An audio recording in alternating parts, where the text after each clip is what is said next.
వెనకట ఓ సామెత ఉండే, సద్దికందని బిడ్డ సావుకు అందదని. అంటే బిడ్డను దూరంగా ఉన్న ఊరికి కోడలుగా పంపితే ఏ ఆపదకు సాపదకు అందదని.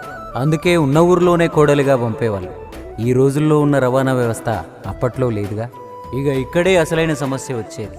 నా ఇల్లు అనే స్వతంత్రం, నా అమ్మగారిల్లు అనే అధికారం ఆడబిడ్డకి ఎప్పుడూ ఉంటానే ఉంటుంది.